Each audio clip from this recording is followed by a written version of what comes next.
I'm Jatin with the firm ground from Verito. Quick number before we start, $150,360. Hold on to that, I'll come back to it. 6 episodes in, we've built up a real foundation. AI tools, data privacy, MFA, your WISP, backups, and through every one of those, I've kept mentioning the same regulation, the FTC safeguards rule. Brought it up in episode 2 when we talked penalties, episode 5 when we walked through the WISP elements, and last week when we got into backup testing. Today, it gets the full episode because this is the rule most tax preparers don't know exists, and it's the one with the sharpest teeth. By the end of this, you'll know what the FTC safeguards rule actually requires, how it overlaps with what the IRS expects, where it goes further, and what happens if you're not in compliance. Honestly, a lot of you are about to realize how much of this you've already started doing just by following along. Picture an FTC investigator sitting across the table from you. They open a folder. The first line of it reads, "Subject is a financial institution under the Gramm-Leach-Bliley Act." You don't take deposits. You don't write loans. You are a financial institution. Not similar to, not subject to some of those rules. You are legally a financial institution. Same category as mortgage brokers, credit counselors, payday lenders, and investment advisors. Comes from the Gramm-Leach-Bliley Act, GLBA, the FTC defines a financial institution as any business significantly engaged in financial activities. Tax preparation involves social security numbers, income, bank account info, and other non-public personal information. That's enough. Full stop. You're in. Why does it matter? Because the FTC safeguards rule, substantially amended in 2021, fully in effect since June 2023, drops specific data security requirements on every financial institution. Not guidelines, not suggestions, legal requirements with real penalties. And here's the part that should stop you for a second. No exemption for firm size. No minimum client count. No revenue threshold. Prepare returns for compensation, even one, and you're covered. A solo preparer working out of a spare bedroom carries the same legal obligation as a 200-person regional CPA firm. The scale of the program can differ, the obligation can't. Quick gut check. Before this episode, had you ever read the FTC safeguards rule? Heard about the breach notification rule? Could you have named a single one of the 9 elements? If the answer is no across the board, you're in the majority.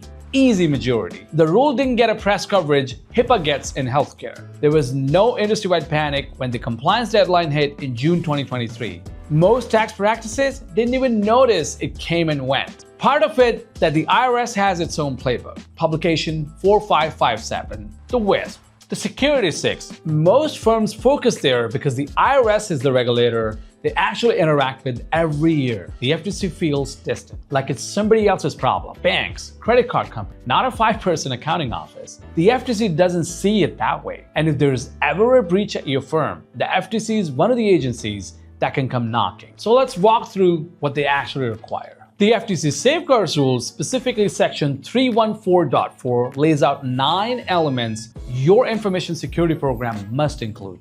9. Here's how to listen to this list. 6 of them you've already heard in this series. 3 are new. The 3 new ones are element 2, element 6, and element 9. If you remember nothing else, remember those 3 numbers. 2, 6, 9. Element 1, designate a qualified individual. Same concept as a security coordinator in your WISP. One named person who owns the security program. The FTC calls them the qualified individual. It can be the firm owner, a senior employee, even someone at a service provider. They have to be named, and they have to be empowered to actually run the program, not just a name typed on a document. Element 2, conduct a written risk assessment. Similar territory to what we covered in episode 5, identify every foreseeable risk to client data. Could be internal or external, and FTC adds a twist. Your risk assessment has to include specific criteria for evaluating those risks, not just the identified phishing. How likely, how severe, and what controls are in place. That level of rigor and in writing. Element 3, design and implement safeguards. This is where FTC gets granular. Your safeguards have to cover access control. You can see what data inventory, classification, knowing what you have and where it lives, encryption, at rest and in transit. Authentication, and the FTC specifically mandates multi-factor authentication, which we covered in episode 4, plus secure development practices if you build any software, information disposal procedures, change management, and incident response. I know it sounds like a lot. It is, but most of it is already in your WISP, or should be. The FTC just wants it spelled out. Control by control. Element 4. Regular monitoring and testing. Test the effectiveness of your safeguards. For firms maintaining records on more than 5,000 individuals, that means annual penetration testing and biannual vulnerability assessment. For everyone else, the requirement is still regular testing. The FTC just doesn't prescribe an exact cadence. Remember episode 6? Testing your backup restore? That's exactly this element in action. Element 5. Security awareness training. Your people need to be trained. Next week's episode on phishing simulations connects right here, because a well-run phishing program satisfies this requirement, but the FTC wants the training documented. Who attended? What topics? When? Annual refreshers minimum. 5 down, 4 to go. Stay with me. The next one is the second of the 3 FTC-specific ones I flagged at the top. Element 6. Service provider oversight. Outside vendors who touch client data. IT, hosting, document management need contractual protections in place. The FTC wants to see your contracts require vendors to maintain appropriate safeguards, and that you're doing due diligence before you hand them client information. We covered this in episode 5 as element 5 of the WISP. The FTC adds one thing: the protections have to be written into the contract, not just promised on a sales call. Element 7, a written incident response plan. What happens when something goes wrong? Detection, containment, assessment, notification, recovery. We covered this in episode 5.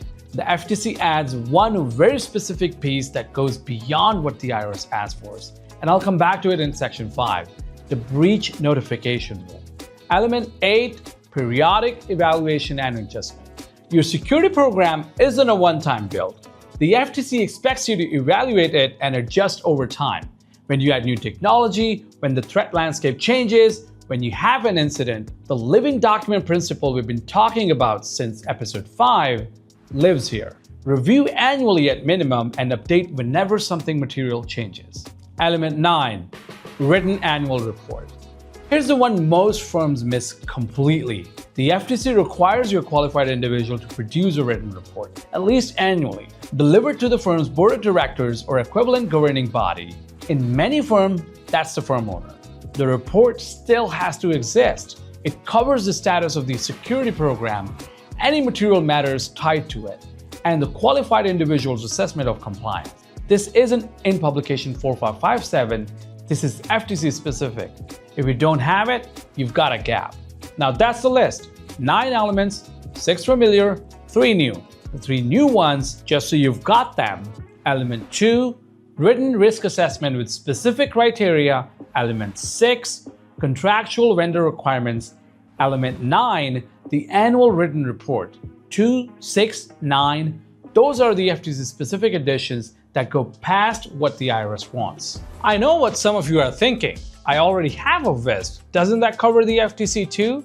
Short answer, mostly, but not entirely. Frame it this way. IRS publication 4557 is the playbook written for tax professionals. The FTC safeguards rule is the federal law that applies to every financial institution, which now includes you. A well-built WISP that follows publication 4557 will satisfy most of the FTC's requirements because the IRS designed it with the safeguards rule in mind. The FTC goes further in 3 specific places, and if you've tracked the 269 pattern from section 4, you've already met them. Here they are in plain English. First, breach notification. As of May 2024, if your firm experiences a breach involving the unencrypted data of 500 or more consumers, you're required to notify the FTC within 30 days. That is FTC specific. The IRS doesn't have the same notification requirement. 500 consumers sounds like a lot. If you've been running for years and have a thick client book, you might be closer to it than you think. Second, the annual written report. Element 9. The IRS doesn't require it, the FTC does. So your qualified individual puts the state of the security program in writing at least once a year and delivers it to the firm leadership. Third, the specificity of safeguards. The IRS gives you the Security 6 and says, implement these. The FTC wants access controls, data classification, encryption standards, change management, secure disposal. Your WISP might cover the spirit. The FTC wants the specifics on paper. Practical move. Use your WISP as the foundation, then extend it to those 3 specific items. Breach notification procedures, an annual written report, more detailed documentation of your technical safeguards. That closes the gap. We're putting a free IRS versus FTC requirements comparison in the description that maps every requirement side by side. Download it and use it as a gap analysis for your own program. Remember the $150,360 from the open? Here's where it comes from. The FTC can impose civil penalties up to $50,120 per violation. That's the 2025 inflation-adjusted figure. The keyword is per violation. Each missing element of your security program can be treated as a separate violation. Run the math. FTC audits your firm, finds you don't have a designated qualified individual, you've never conducted a formal risk assessment, you didn't have a written incident response plan. That's 3 separate violations.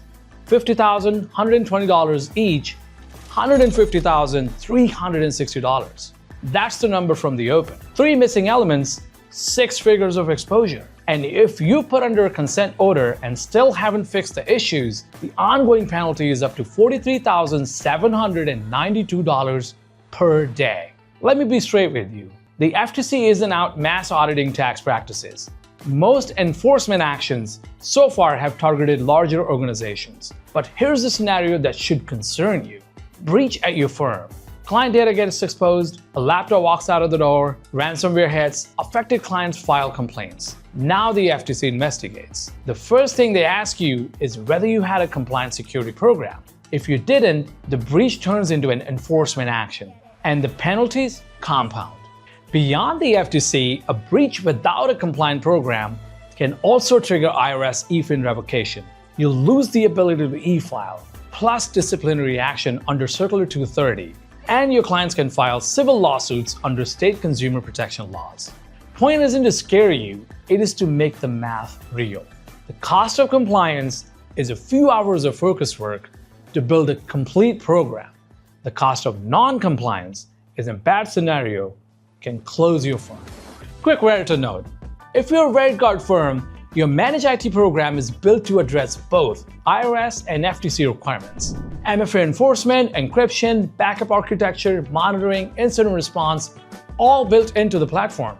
And we document it, which matters when you need to show evidence of compliance. On the documentation side, Verito WISP is built to satisfy both Publication 4557 and the FTC Safeguards Rule.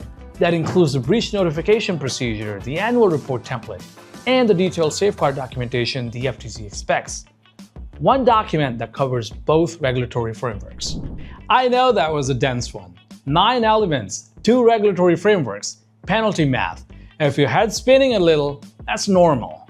This is the kind of episode you might want to watch twice, or better, have the person who owns the security at your firm watch it too. Here's a practical takeaway. If you've been following the series, acting on the homework, you're further along than you think. MFA, done. Backup strategy, done or in progress.